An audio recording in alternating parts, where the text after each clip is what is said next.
하나님의 말씀 대언하도록 하겠습니다. 우리 지난 시간 복습을 해보면 첫 번째로 다윗의 정점 그리고 보이지 않는 균열에 대해서 생각해 보겠습니다.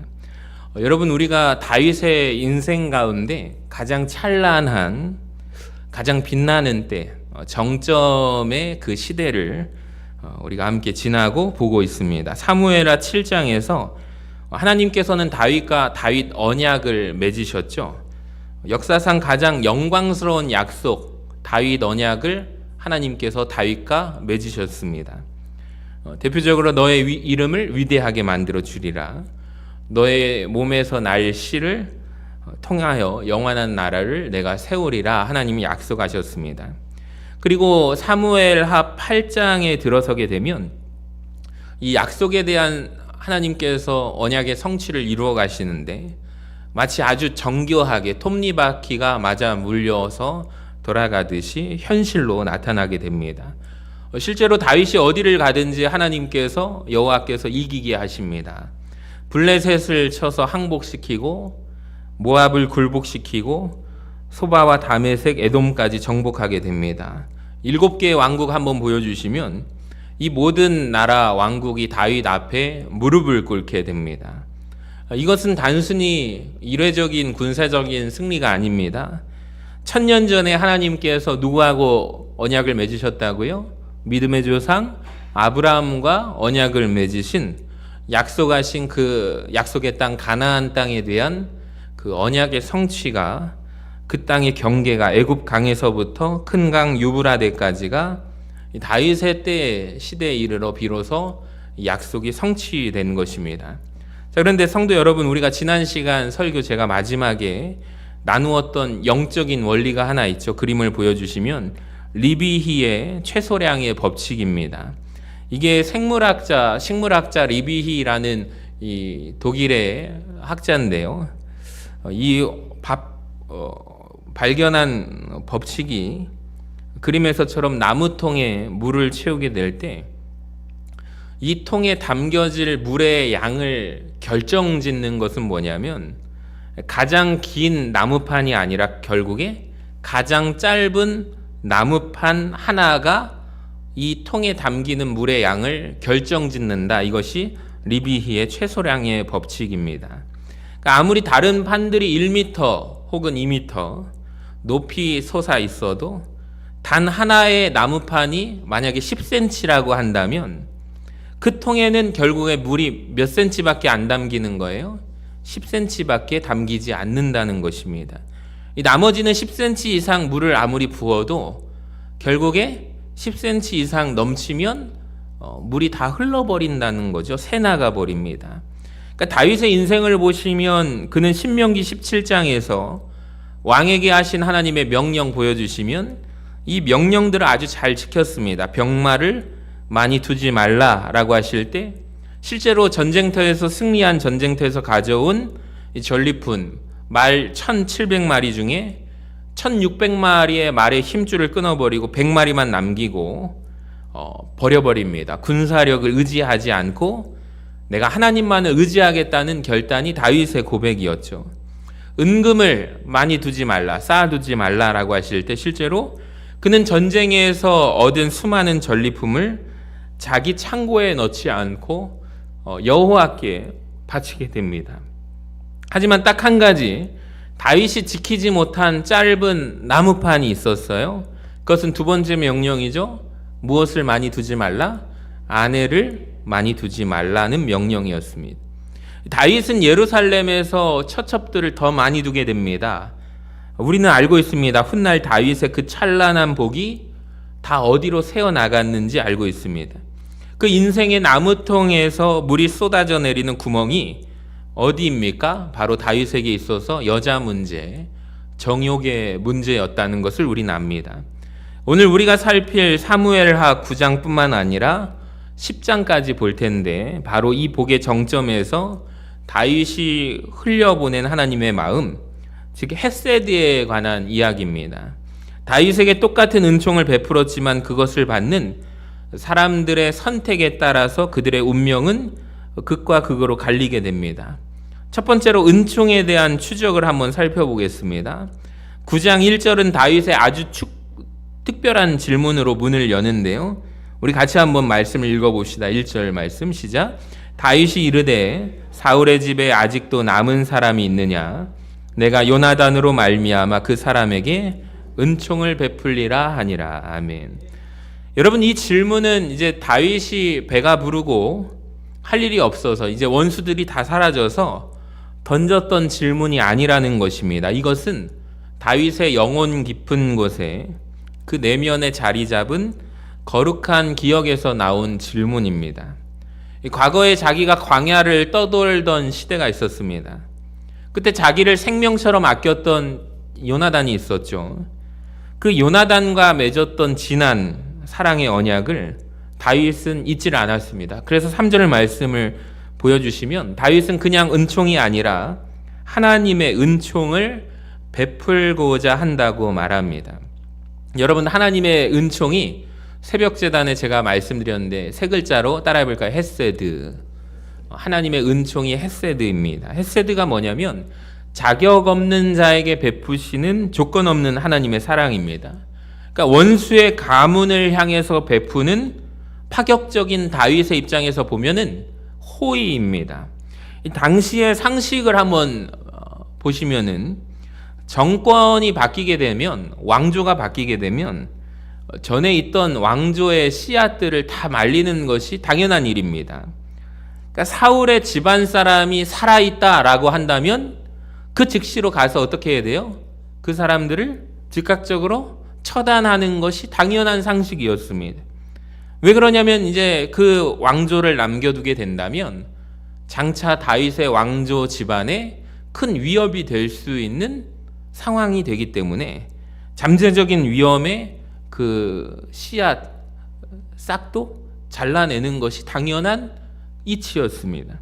자, 그런데 다윗은 자기의 왕권을 지키는 것보다 하나님의 은혜를 흘려보내는 것에 더 관심이 많았어요. 자, 그때 사울의 종이었던 시바라는 종이 등장하게 됩니다. 자, 이 사람은 아주 부정적인 어조로 한 사람을 소개해요. 보시면 요나단의 아들 한 사람이 있는데 그는 어떤 사람이래요? 다리 저는 자니라.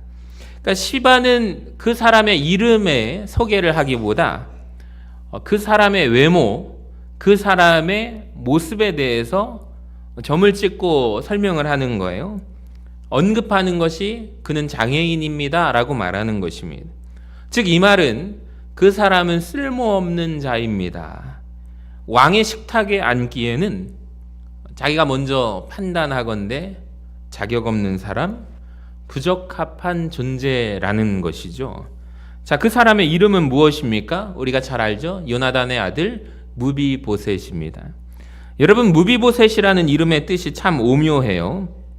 무비라는 말은 파괴자라는 뜻이고 이 보셋이라는 뜻은 수치, 부끄러움이라는 뜻입니다. 즉 수치를 깨트리는 자, 멋진 이름을 가지고 있었습니다.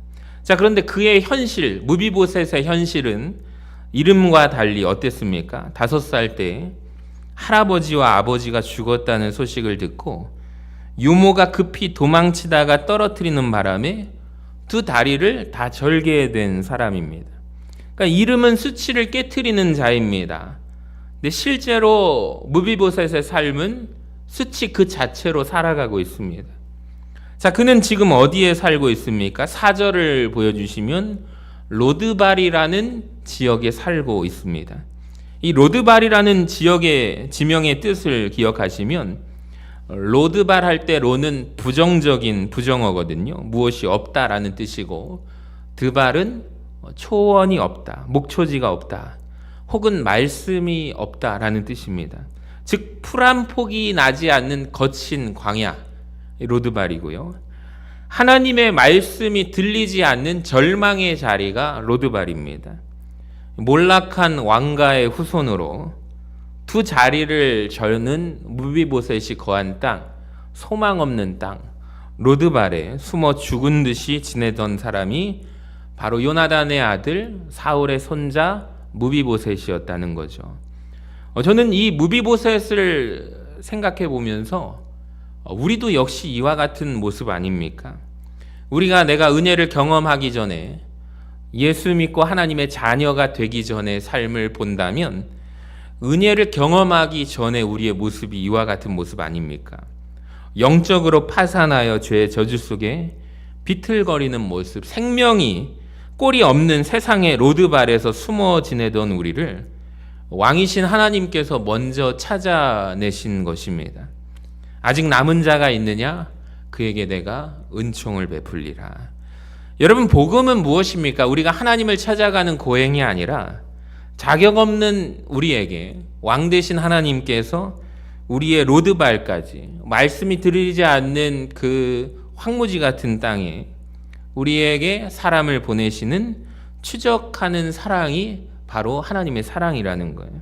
자, 그때 다윗의 이 헤세드를 경험한 무비보셋의 반응을 한번 보시기를 바랍니다. 여러분, 무비보셋 입장에서 지금 자기는 쥐죽은 듯이 숨어 있습니다. 두 자리를 절면서 소망 없는 땅, 몰락한 왕가의 후손입니다. 자기를 찾는다고 하면 기쁠까요? 두려울까요?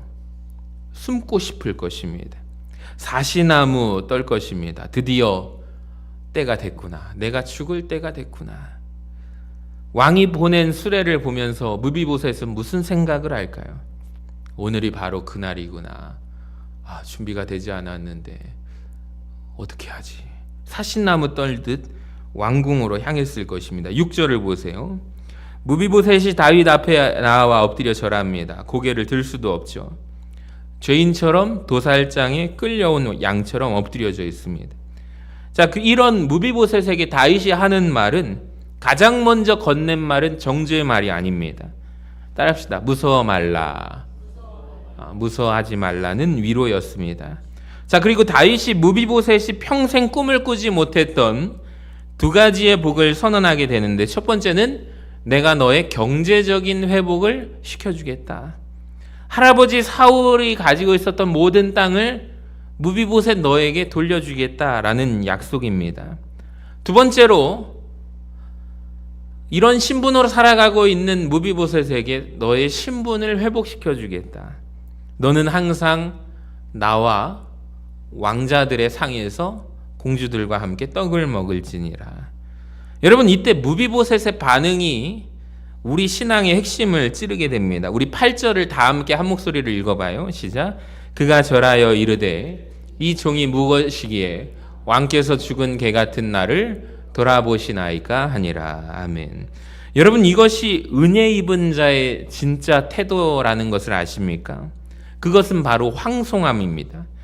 그는 자신을 뭐라고 표현해요? 무비보셋은 자신을 죽은 개 같다고 표현합니다. 여러분, 유대인들에게 개는 사실 부정한 동물의 대명사거든요. 근데 살아있는 개도 아니에요. 죽은 개입니다. 아무 가치가 없고 냄새가 나며 스스로 지킬 수 있는 힘이 전혀 없는 존재라는 철저한 자기 부정의 모습입니다. 신앙의 신비가 여기에 있습니다. 내가 스스로 나를 죽은 개같이 낮출 때 하나님의 은혜가 있습니다. 나를 하늘의 왕자로 높이신다는 거예요.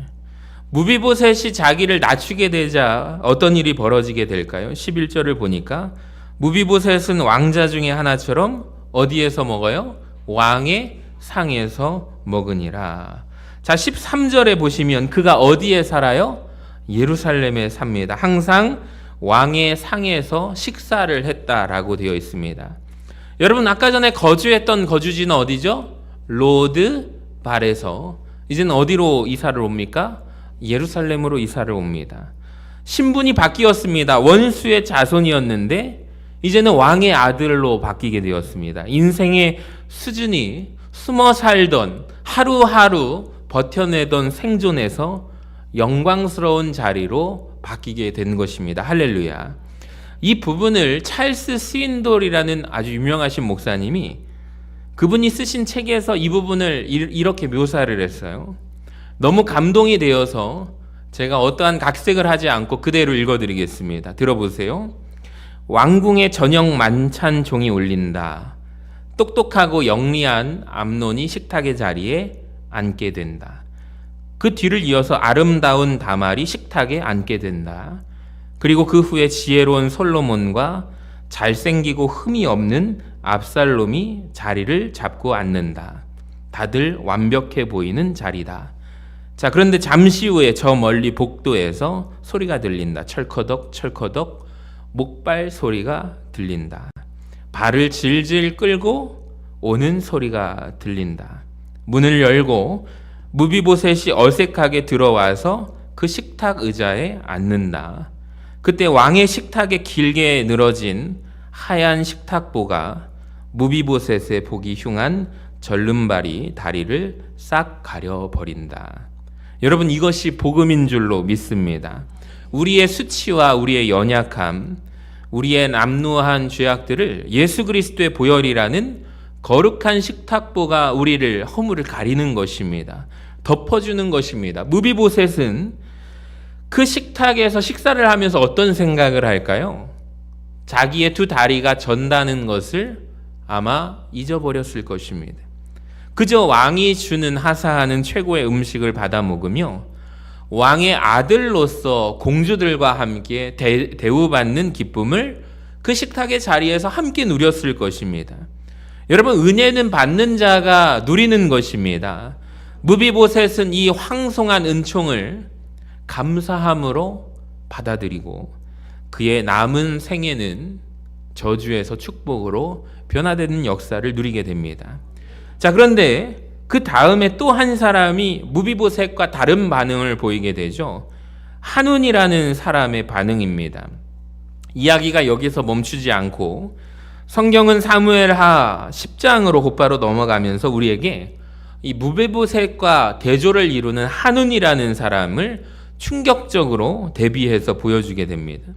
다윗 입장에서는 똑같은 마음으로 아까 전에 하나님의 은총 세 글자로 뭐죠? 따라합시다. 헤세드. 헤세드의 은총을 베풀려고 하는 선한 마음을 다윗이 품게 됩니다. 또 다른 누군가에게 은총을 베풀고자 합니다. 그것은 바로 암몬의 왕 나하스가 죽게 되자 다윗은 그의 아들 나하스의 아들이 한운이라는 아들 왕인데 그에게 아버지의 죽음을 나하스의 죽음을 슬퍼하면서 다윗이 직접 조문객을 신하들을 보내게 됩니다. 10장 2절을 보세요. 내가 나하스의 아들 한운에게 은총을 베풀되 그의 아버지가 내게 은총을 베푼 것 같이 하리라 하고 다윗이 그의 신하들을 보내서 그의 아버지를 조상하라 하니라. 다윗의 신하들이 암몬 자손의 땅의 이름에 나하스라는 암몬의 왕은 어떤 사람이냐면 다윗이 인생에서 광야 생활을 경험할 때 사울에게 추적을 당하고 쫓기게 되는 그 시절에 다윗에게 호의를 베풀고 은혜를 베풀었던 사람이 암몬 왕의 나하스라는 왕이었습니다. 다윗이 그 은혜를 잊지 않아요. 아까 전에 요나단을 기억하고 암몬 왕 나하스를 그 은혜를 잊지 않습니다. 그래서 이 암몬 왕 나하스의 아들에게 은총을 갚으려는 마음을 품게 되죠. 자, 다윗의 마음은 9장에서 무비보셋을 찾으려고 한 때 그 헤세드의 마음을 동일하게 품게 됩니다. 자, 그런데 암몬 왕 한운의 반응이 어떻습니까? 10장 3절을 한번 보세요. 우리 같이 한번 읽어볼까요? 길지만 시작. 암몬 자손의 관리들이 그들의 주 한운에게 말하되 왕은 다윗이 조객을 당신에게 보낸 것이 왕의 아버지를 공경함인 줄로 여기시나이까? 다윗이 그의 신하들을 당신에게 보내 이 성을 엿보고 탐지하여 함락시키고자 함이 아니니까 하니. 여러분, 한운 주변의 관리들이 한운 왕 곁에서 귀에 대고 의심의 씨앗을 뿌리게 되죠. 이런 말을 하는 거예요. 왕이시여, 다윗이 정말 왕의 아버지를 조문하려고 온 줄 아십니까? 아닙니다. 성을 엿보고 함락시키려 보낸 간첩들입니다. 믿으면 안 됩니다. 속지 마십시오. 자, 한우는 이 말을 듣고서 다윗의 진심을 의심하기 시작해요. 자, 그리고 그 의심은 어떻게 되냐면 곧바로 조롱과 폭력으로 이어지게 됩니다. 다윗의 신하들을 잡아서 수염의 절반을 깎게 합니다.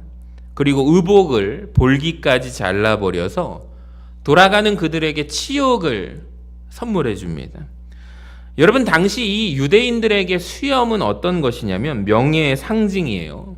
그러니까 수염을 기른다는 것은 이제 어른입니다. 그러니까 수염을 자른다는 것은 어른으로서의 대우를 안 하는, 사람 대접을 안 하는 것과 같습니다. 자, 그리고 볼기가 드러나도록, 엉덩이가 드러나도록 옷을 자르는 것은 누구에게 하는 행동이냐면 노예들에게나 하는 짓이었습니다. 자, 한우는 다윗의 은총을 모욕으로 되갚아주죠. 성도 여러분 보세요. 9장에서 나오는 무비보셋과 10장에서 한운을 자세히 보면 차이가 있습니다. 무비보셋은 자기를 아까 전에 무엇과 비교해서 은혜를 받을 때 감사함으로 받았죠? 죽은 개라고 자기를 여겼습니다. 자기를 낮춘 거예요. 왕 앞에서 은총을 받았습니다. 근데 한우는 어떻게 해요? 자기의 자존심을 세우고 상대방의 호의까지도 경멸합니다. 은총을 걷어차게 됩니다. 결과가 어떠할까요? 무비보셋은 왕의 상에서 먹으며 평화를 누리지만 한우는 다윗과의 전쟁에 휘말려서 나라가 파국으로 치닫게 됩니다. 똑같은 하나님의 은총이 다가왔지만 한 사람은 생명을 얻게 돼요. 다른 한 사람은 심판을 받게 됩니다. 여러분, 이것이 오늘 우리에게, 저와 여러분에게 주시는 엄중한 경고라는 것을 아십니까? 자, 우리는 여기에서 아주 중요한 신학적인 질문 앞에 서게 됩니다. 이런 질문이죠. 하나님의 은혜는 불가항력적인가? 어떤 이들은 하나님이 은혜를 주시면 인간은, 사람은 무조건 받아들일 수밖에 없다고 말씀합니다. 근데 여러분, 오늘 말씀을 자세히 보세요. 하나님의 은혜는 사람에게 얼마든지 거부될 수 있다는 것을 아십니까? 다윗의 마음을 보시면 9장과 10장에서 다윗의 마음은 똑같습니다. 하지만 한 사람, 무비보셋은 그 은총을 받았고 한운이라는 사람은 거부합니다. 신약 성경에서도 예수님은 예루살렘을 보시며 탄식하시죠. 마태복음 23장 37절을 한번 읽어봐요. 시작. 예루살렘아 예루살렘아 선지자들을 죽이고 내게 파송된 자들을 돌로 치는 자여, 암탉이 그 새끼를 날개 아래에 모음같이 내가 내 자녀를 모으려 한 일이 몇 번이더냐. 그러나 너희가 원하지 아니하였도다. 하나님 편에서는 지금도 여전히 구원하기를 원하시지만 사람이 원하지 않아요. 인간이 거부합니다. 은혜를 헛되이 받는 일이 얼마나 많은지 모릅니다. 여러분, 하나님께서는 날마다 우리에게 햇빛과 은혜를 주심을 믿으십니까? 이 강단에서 선포되어지는 말씀을 통해서 여러분에게 은총의 초대장을 보내고 계십니다. 내가 너를 사랑한단다. 내가 너를 회복시키기를 원한단다. 하지만 한운과 같이 생각하게 되면, 소위 속이 베베 꼬이게 되면 무슨 속셈일까? 나는 필요 없어 라고 의심하면서 거부하는 사람에게는 그 은혜가 절대로 임하지 않는다는 거예요. 여러분 기억하세요. 은혜는 자동문이 아닙니다. 하나님께서 우리의 마음을 두드리실 때, 문을 두드리실 때 우리가 무비보셋처럼 반응해야 할 줄로 믿습니다. 나 같은 죄인이 어찌 감히 하면서 겸손히 빗장을 열어야 합니다. 그럴 때 비로소 은혜가 내 삶을 변화시키는 능력이 됨을 믿으시기를 바랍니다.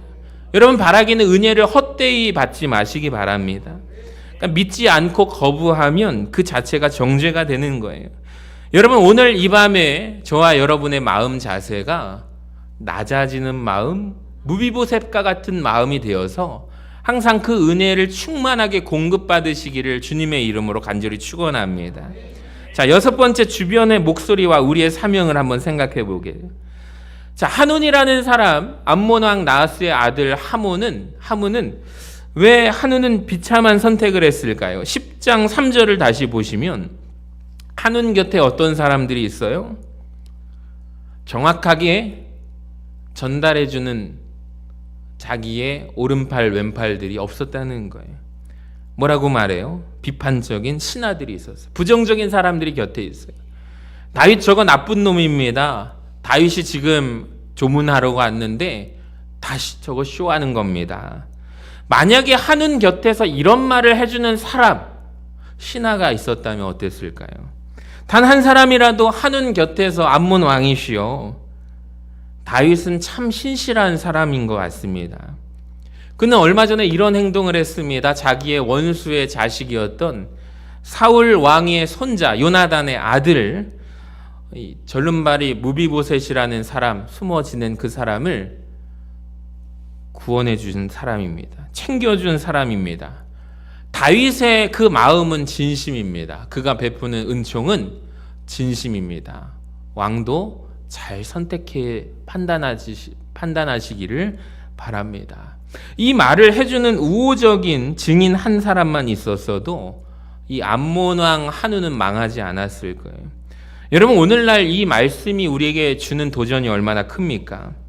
왜 세상 사람들이 예수님을 거부하는 이유는 뭘까요? 왜 복음에 대해서 조롱하게 될까요? 얼마 전에 한국교회 진단이 나왔어요. 71.3% 이상이 기독교 교회 다니고 예수 믿는 사람들을 거부한다고 합니다.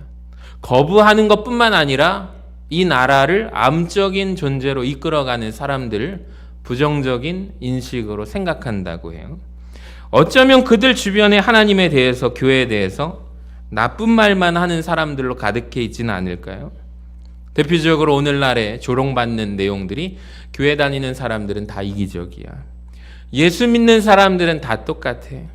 이런 독설만 듣다 보니까 하나님의 진심 어린 은총이 다가올지라도 의심부터 하는 거예요. 여러분, 그때 필요한 사람이 바로 우리인 줄로 믿습니다.